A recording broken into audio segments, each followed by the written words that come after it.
This is a watershed moment because the bill has passed into law. And nobody has clean hands in this. That's the sound of some of Canada's Jewish community leaders speaking with me about the political crisis still underway in Israel, nearly 9 months after Prime Minister Benjamin Netanyahu's coalition government took power and pledged to change the way Israel's Supreme Court and the judicial system operate. A few weeks ago, on July 24th, Israel's Knesset made good on their pledge and passed one law curbing the Supreme Court's use of the reasonableness doctrine. That's where the unelected judges can review government decisions and even overturn them if they deem them unreasonable. The Netanyahu government says the judges shouldn't be allowed to throw out decisions made by democratically elected officials, and critics say the new law gives the Knesset lawmakers too much power without any checks and balances on cabinet decisions and ministerial appointments. So after the vote and all the protests that happened the day of, I spoke with a wide range of Canadian Jewish leaders about what they expect will happen this fall with Israel's democracy. It may be that the focus is legislation related to judicial reform, which, in parenthesis, 10 years ago and 20 years ago, there was absolute consensus was urgently needed in Israel. And even people like Lapid, as early as 2 years ago, were talking about the need for it. This, however, is not about judicial reform. I'm Ellen Besner, and this is what Jewish Canada sounds like for Thursday, September the 7th, 2023. Welcome to the CJN Daily, a podcast of the Canadian Jewish News, sponsored by Metropia.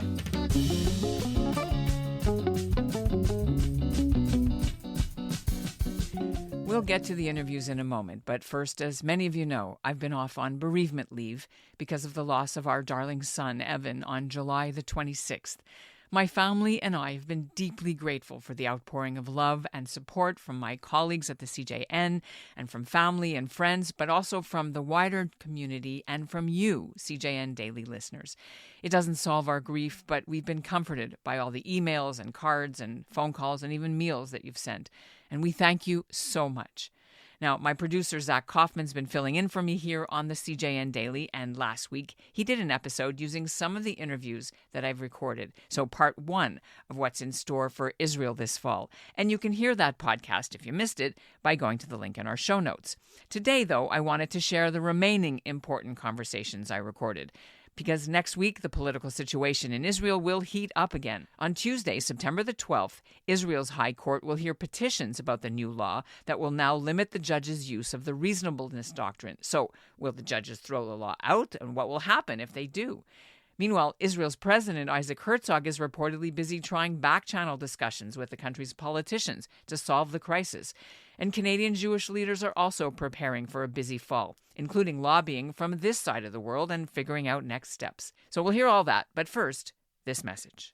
Beth David Hebrew School is now accepting new students. One of Toronto's most dynamic, egalitarian, conservative congregations is offering personalized Hebrew lessons, hands-on learning, exciting field trips, and small group activities, all with a hot dinner included. This is Jewish exploration that will last your children a lifetime. Classes run weekly on Monday nights from 5 to 7:15 p.m., starting September 18th. To learn more and enroll, visit bethdavid.com or email Adina, that's ADINA, at bethdavid.com.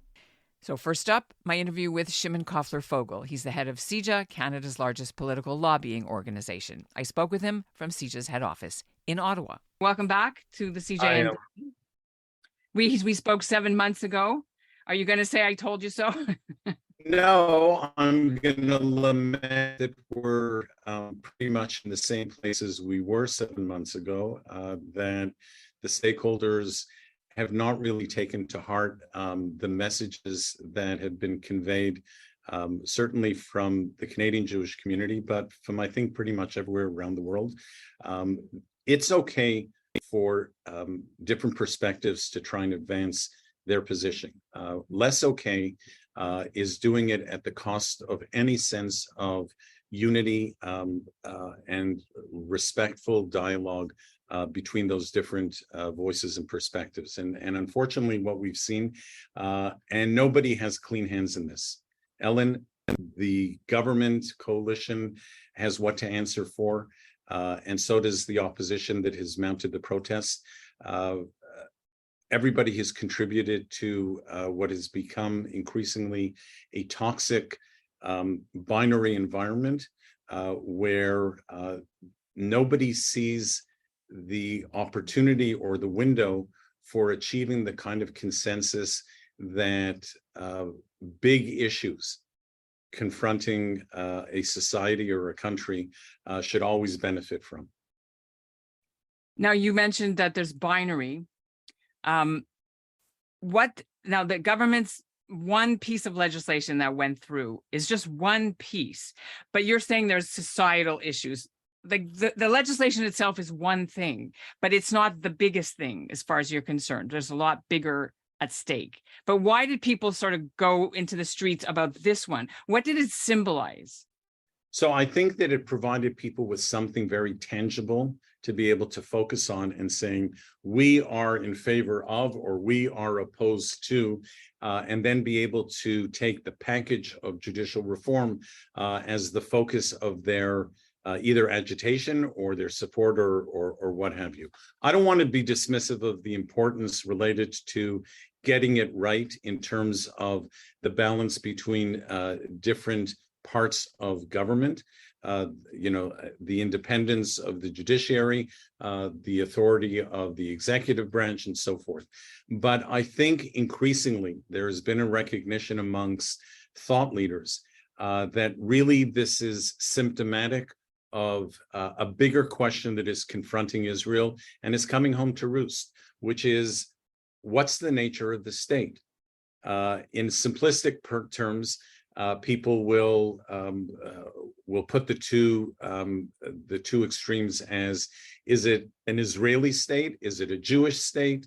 And what is its character? What's its complexion?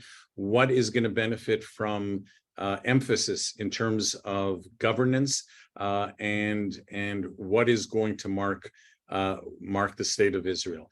Those aren't easy questions, and they touch on so many different aspects of our lived experience as Jews, as a fledgling nation state, reestablished in its ancestral homeland.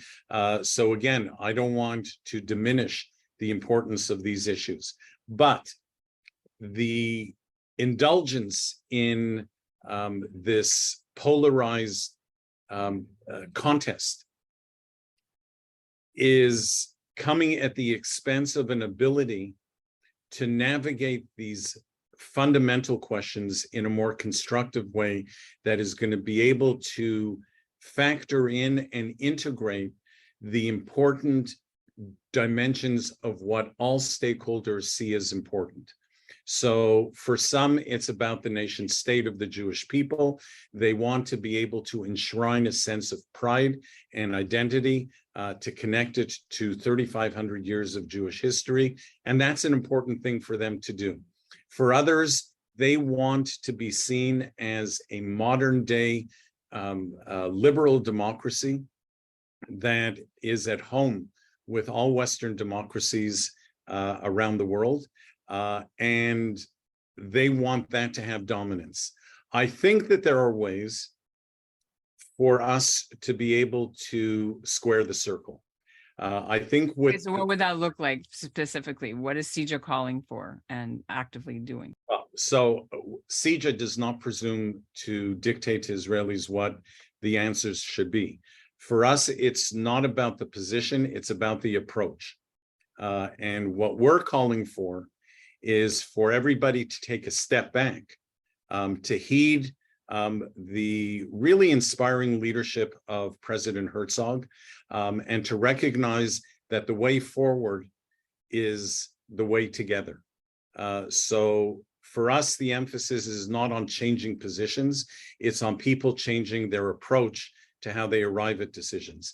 And in that regard, it is important to recognize that even if everybody wears this, the government of the day has a special responsibility to assume leadership, to take the high road and to do what's necessary in order to create the circumstances that are going to allow for that kind of dialogue to happen. And I think that the government could have done a much better job in creating those circumstances. It takes a great deal of maturity. And I think that there were elements of this government that are very excited about the idea of being able to assert some authority and political power. And they are doing so at the expense of being able to move the country towards a sustainable, meaningful resolution that is going to help define Israel, not just for the next few years, but for the next 75 years. Okay, so we know that your focus is on the streets next to your office, Parliament Hill, and lobbying. What are you saying and what are you hearing? You have a cabinet shuffle today. What has CJA been doing to try to influence or, hear government policy as the new government cabinet sworn in? So we do caution the Canadian government and the political sector more generally to recognize that what's happening in Israel is not only primarily a domestic development, but it's one that has many layers and is indeed very complicated. So they should resist the temptation of reducing it to some simple equation or formula or buzzword that this is all about democracy. One could argue for and against what has been happening on the street in Israel or in the Knesset as being the ultimate expression of democracy.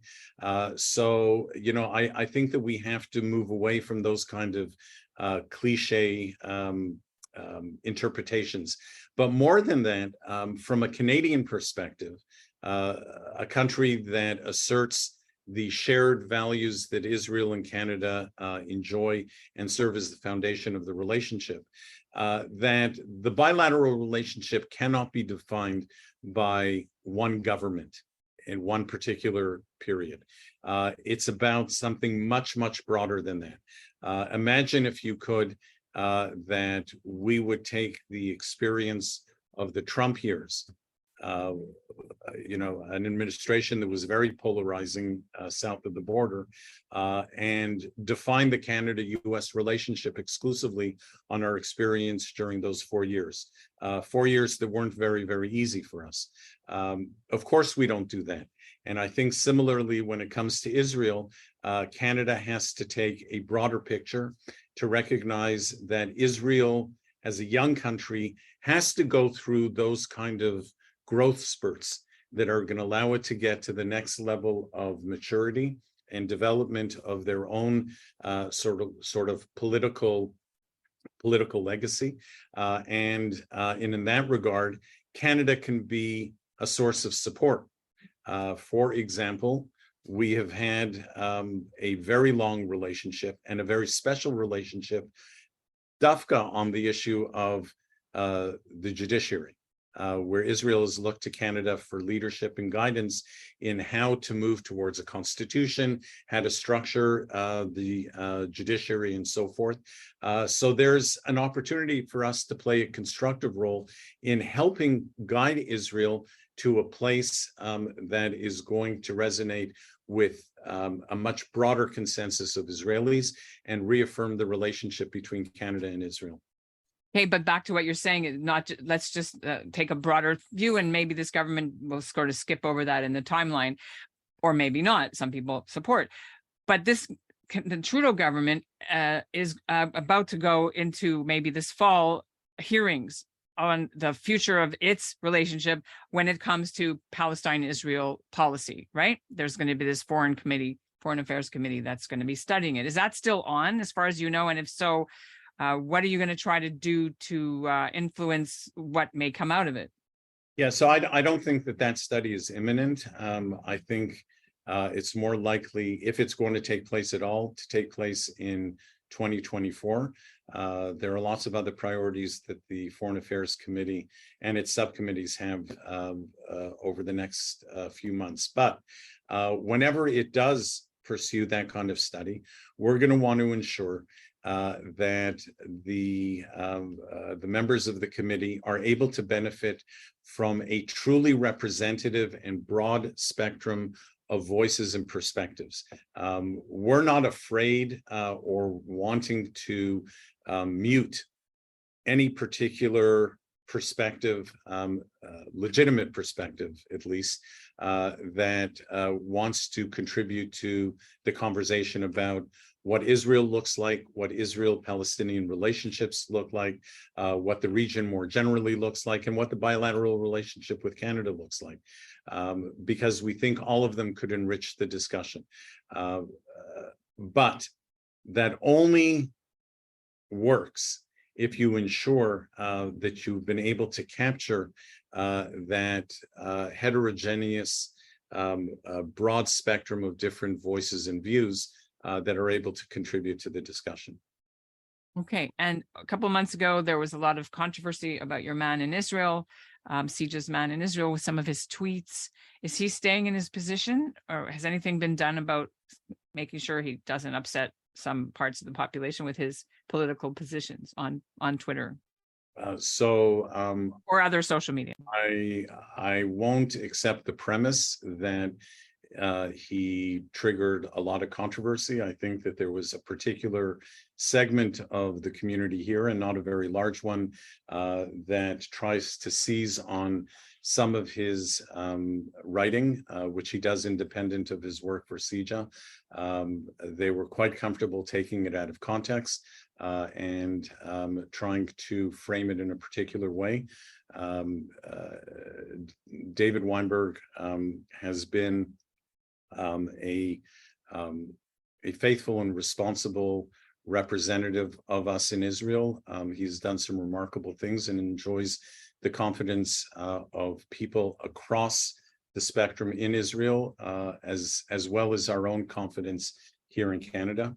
I think that particular experience, Ellen, reminded both David and me that it was important to recognize that anything that he does, even if it's in a capacity independent of his work for CIJA, is going to leach into his CIJA persona, and that he has to be mindful of that when he offers comment. And so we've put into place some procedures that will protect both him and CIJA from any undesirable accusations, and it seems to be working. Now, Israel is still a major focus for CIJA, but the organization has decided to turn its attention to domestic Canadian matters for the time being. And in October, they're holding a big conference in Ottawa focused on fighting anti-Semitism here in Canada, including plenty of FaceTime lobbying Canadian politicians. Now, Israel's High Court of Justice is also supposed to hear several other cases in September involving the Netanyahu government's reforms, although the Knesset won't reopen until after the high holidays, October 15th. Like CIJA, Miriam Perlman was on our show last winter after Netanyahu was first reelected. She is past president of the Reform Judaism organization called Arza Canada. She remains disappointed with how CIJA responded to this historic moment. Well, we spoke to you about 7 months ago in December after the Netanyahu government took office. At that time, there were a lot of concerns from your organizations that you represent about what was going to happen. So I wanted to circle back with you. I appreciate having this opportunity, because I do want to say that last December, most of everything that I said we were concerned about has played out just as we predicted and feared, with some exceptions. Not exceptions, but things are different. This is a watershed moment because the bill has passed into law.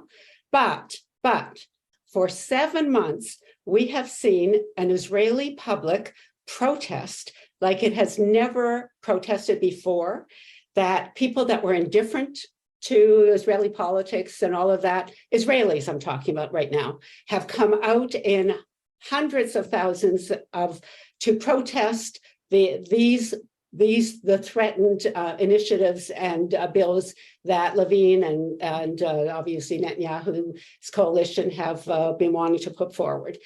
but there's huge numbers that have come out that are protesting, that understand now that they need to fight for what we've been talking about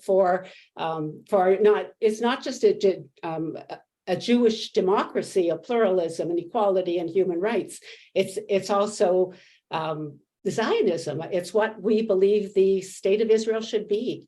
And so it goes further than just the judicial overhaul or the judicial coup. Really gives them a small majority coalition free hand to do whatever they want. And the big fears are what do they want? We fear they want to take over the West Bank. They want to make halacha the norm for the state of Israel. The things that we fight for, equality for women, for LGBTQ, for conversion, for pluralistic, for rabbis, all those things that we've been fighting for years. When I say we, I mean the reform movement in Israel, the reform movement in North America. We, as Arts of Canada, are the Zionist arm of the reform movement. So these are things we've been fighting for. But now the silent majority that was indifferent is now waking up. And what we see is, although it passed, and that's devastating, they only passed one bill, not the whole list that they were threatening to at the beginning. And so the pressure has made a difference from our partners in Israel and in North America to continue the civil protests. There have been some in Toronto, many more in the United States, on the streets, to contact our political representatives, to, of course, contact our Israeli embassies and ambassador and consul generals, and to email to the Israeli government, to have campaigns to continue the pressure and to inform our own constituencies, our communities, so they are always aware of what is happening and what we can do. And just keeping in touch with our partners. Yesterday, actually, frankly, there was a wonderful emergency webinar update with thousands. We had 2,000 that signed up, registered, and many, many more. I don't know the numbers that were following on Facebook, the streaming from the URJ, the Union of Reform Judaism in the United States, from the largest religious community, Jewish community, organized stream in the United States, and their leaders, the leaders from Israel, they were all on and giving us updates and telling us how we are going to keep our pressure up, that they will be resilient, asking us to give hugs to our fellow Israelis to help their resilience.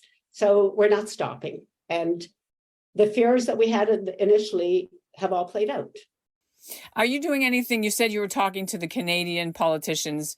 What does that look like? Have you literally been doing lobbying? There has been letter writing, and we're going to have to now step it up. And we are also learning that the international pressure has made a difference.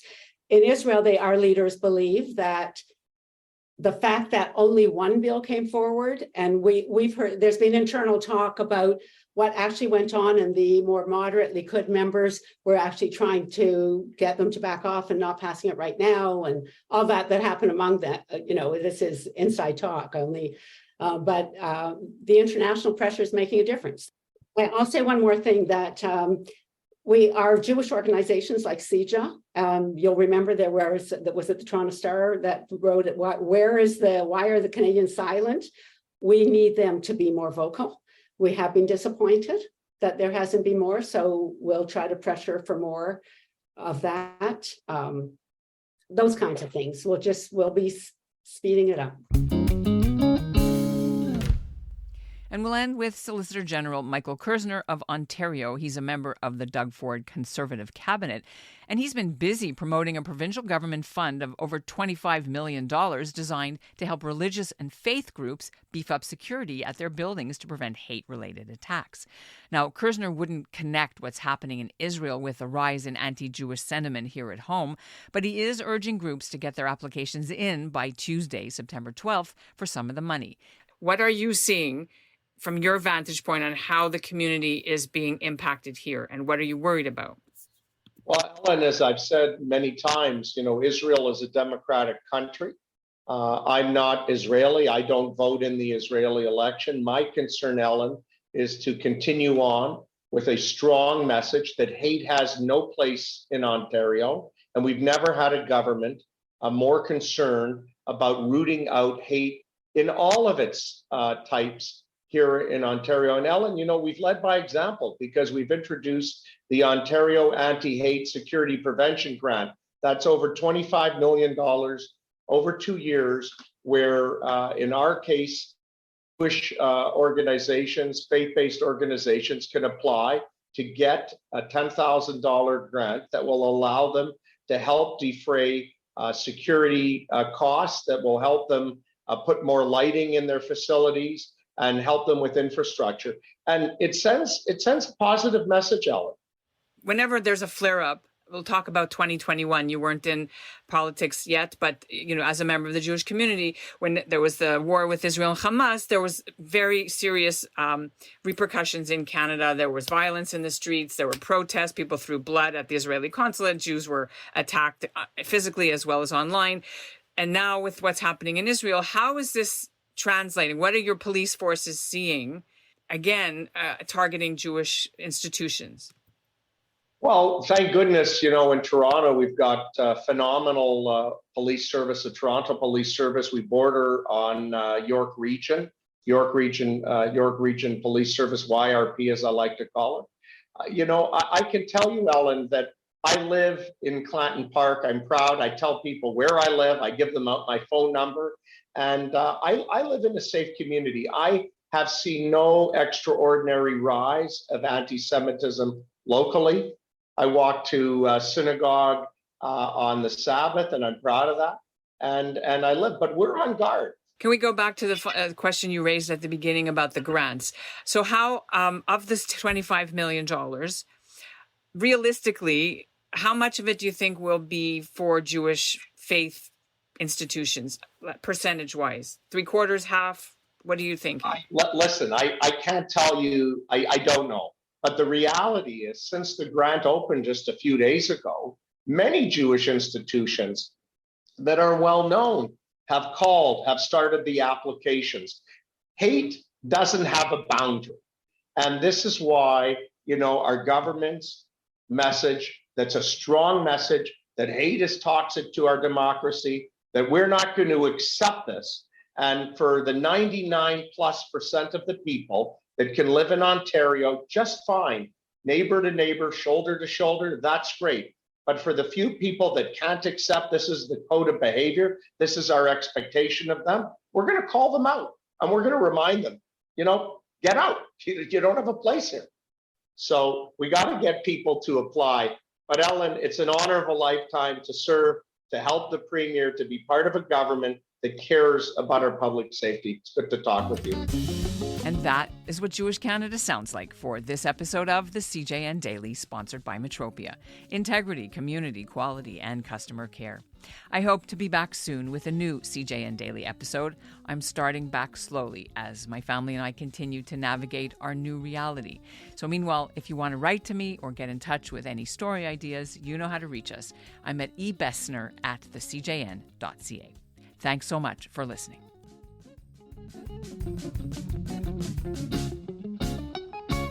Jewish comedy legend Modi and Hasidic rapper Nissim Black are coming to Toronto to perform live at UJA's campaign launch on September 7th. Visit jewishtoronto.com to get your tickets today. Don't miss Modi and Nissim Black on September 7th. Go to jewishtoronto.com for your ticket today.